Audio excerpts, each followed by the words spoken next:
आप सबको जय मसीह की। आज तारीख है 16/11/2025 और हम शाम का वचन पढ़ेंगे। हम पढ़ेंगे यहेजकेल की पुस्तक में से उसका 3 और 4 अध्याय। तब उसने मुझसे कहा, हे मनुष्य की संतान, जो तुझे मिला है उसे खा ले, अर्थात इस पुस्तक को खा, तब जाकर इज़राइल के घराने से बातें कर। इसलिए मैंने मुंह खोला और उसने वह पुस्तक मुझे खिला दी। तब उसने मुझसे कहा, हे मनुष्य की संतान, यह पुस्तक जो मैं तुझे देता हूँ इसे पचा ले और अपनी अंतड़ियों इससे भर ले। अंत में मैंने उसे खा लिया और मेरा मुंह वह मधु के तुल्य मीठा लगी। फिर उसने मुझसे कहा, हे मनुष्य के संतान, तू इज़राइल के घराने के पास जाकर उसको मेरे वचन सुना, क्योंकि तू किसी अनदेखी बोली या कठिन भाषा वाली जाति के पास नहीं भेजा जाता है, परंतु इज़राइल ही के घराने के पास भेजा जाता है।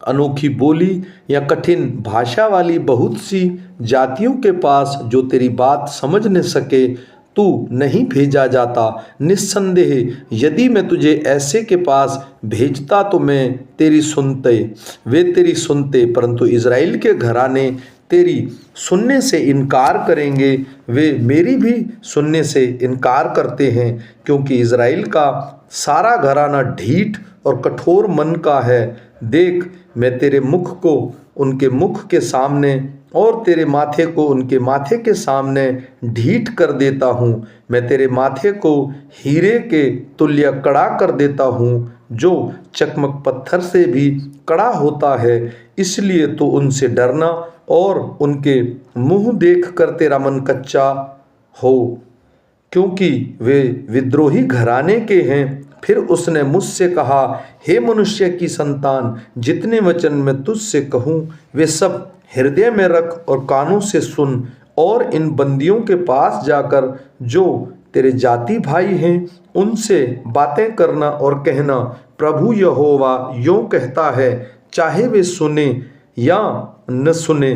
तब आत्मा ने मुझे उठाया और मैंने अपने पीछे बड़ी घड़घड़ाहट के साथ एक शब्द सुना, यहोवा के भवन से उसका तेज धन्य है, और उसके साथ ही उन जीवधारियों के पंखों का शब्द जो एक दूसरे से लगते थे, और उनके संग के पहियों का शब्द, और एक बड़ी ही घड़घड़ाहट सुनाई पड़ी।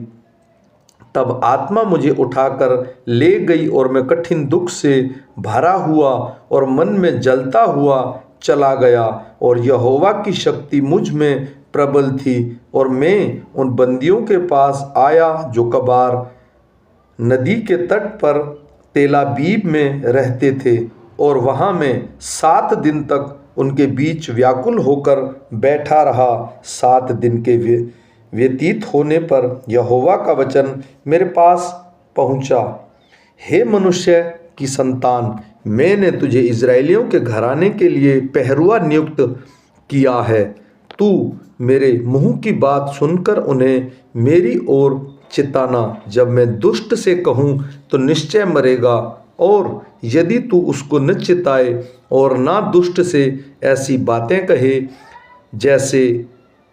जिससे वह सचेत हो और अपना दुष्ट मार्ग छोड़कर जीवित रहे, तो वह दुष्ट अपने अधर्म में फंसा हुआ मरेगा, परंतु उसके खून का लेखा मैं तुझी से लूँगा। पर यदि तू दुष्ट को चिताए और वह अपनी दुष्टता और मार्ग से न फिरे, तो वह तो अपने अधर्म में फंसा हुआ मर जाएगा, परंतु तू अपने प्राणों को बचाएगा। फिर जब धर्मी जन अपने धर्म से फिरकर कुटिल काम करने लगे और मैं उसके सामने ठोकर रखूं, तो वह मर जाएगा, क्योंकि तूने जो उसको नहीं चिताया, इसलिए वह अपने पाप में फंसा हुआ मरेगा। और जो धर्म के कर्म उसने किए हों उसकी सुधि न ली जाएगी, पर उसके खून का लेखा मैं तुझी से लूँगा। परंतु यदि तू धर्मी को ऐसा कहकर चिताए कि वह पाप न करे और वह पाप से बच जाए, तो वह चितौनी को ग्रहण करने के कारण निश्चय जीवित रहेगा और तू अपने प्राण को बचाएगा। फिर यहोवा की शक्ति वहीं मुझ पर प्रकट हुई और उसने मुझसे कहा, उठकर मैदान में जा और वहाँ मैं तुझसे बातें करूँगा। तब मैं उठकर मैदान में गया और वहाँ क्या देखा कि यहोवा का प्रताप जैसे मुझे कबार नदी के तट पर वैसे ही यहाँ भी दिखाई पड़ता है, और मैं मुंह के बल गिर पड़ा। तब आत्मा ने मुझ में समाकर मुझे पाँवों के बल खड़ा कर दिया। फिर वह मुझसे कहने लगा, जा अपने घर के भीतर द्वार बंद करके बैठा रहे। हे मनुष्य की संतान, देख वे लोग तुझे रस्सियों से जकड़कर बांध रखेंगे और तू निकलकर उनके बीच जाने नहीं पाएगा। मैं तेरी जीभ तेरे तालू से लगाऊंगा, जिससे तू मौन रहकर उनका डांटने वाला न हो, क्योंकि वे विद्रोही घराने के हैं। परंतु जब जब मैं तुझसे बातें करूं, तब तब तेरे मुंह को खोलूंगा और तू उनसे ऐसा कहना, प्रभु यहोवा यों कहता है, जो सुनता है वह सुन ले और जो नहीं सुनता वह न सुने। वे तो विद्रोही घराने के हैं ही। हे मनुष्य की संतान, तू एक ईंट ले और उसे अपने सामने रखकर उस पर एक नगर अर्थात यरूशलेम का चित्र खींच।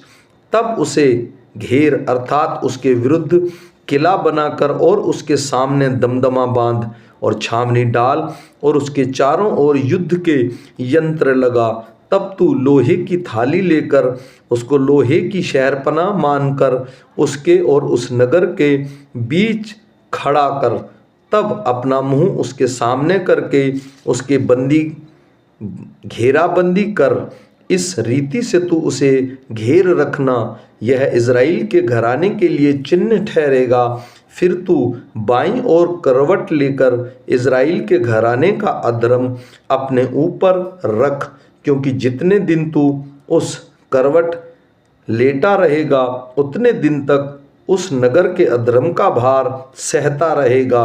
मैंने उनके अधर्म के वर्ष के तुल्य तेरे लिए दिन ठहराए हैं, अर्थात 390 दिन। उतने दिन तक तो इज़राइल के घराने के अधर्म का भार सहता रहे।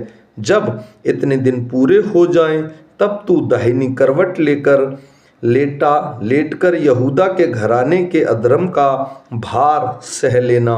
मैंने उसके लिए भी और तेरे लिए 1 वर्ष के बदले 1 दिन अर्थात 40 दिन ठहराए हैं। तू यरूशलेम के घराने के लिए वहाँ उघाड़े हुए अपना मुंह उधर करके उसके विरुद्ध भविष्यवाणी करना। देख, मैं तुझे रस्सियों से जकड़ूंगा और जब तक उनके घराने के दिन पूरे न हो तब तक तू करवट न ले सकेगा। तू गेहूँ, जौ, सेम, मसूर, बाजरा और कठिया गेहूँ लेकर एक बर्तन में रखकर उससे रोटी बनाया करना। जितने दिन तू करवट पर लेटा रहेगा उतने अर्थात 390 दिन तक उसे खाया करना। जो भोजन तू खाए उसे तोल तोल कर खाना, अर्थात प्रतिदिन 20-20 शेकेल भर खाया करना और उसे समय समय पर खाना। पानी भी तू नाप कर पिया करना, अर्थात प्रतिदिन हीन का 6वां अंश पीना और उसको समय समय पर पीना।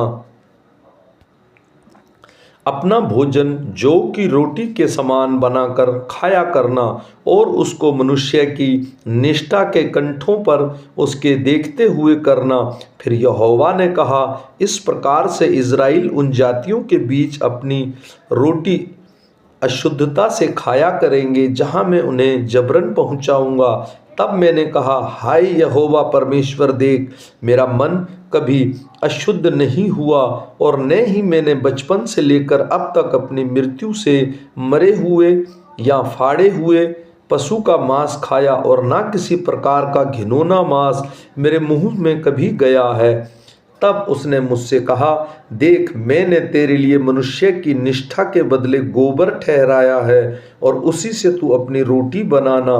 फिर उसने मुझसे कहा, हे मनुष्य के संतान, देख, मैं यरूशलेम में अन्न रूपी आधार को दूर करूंगा, इसलिए वहां के लोग तोल तोल कर और चिंता कर करके रोटी खाया करेंगे और माप माप कर और विस्मित हो होकर पानी पिया करेंगे, और इससे उन्हें रोटी और पानी की घटी होगी और वे सब के सब घबराएंगे और अपने अधर्म में फंसे हुए सूख जाएंगे। आमीन।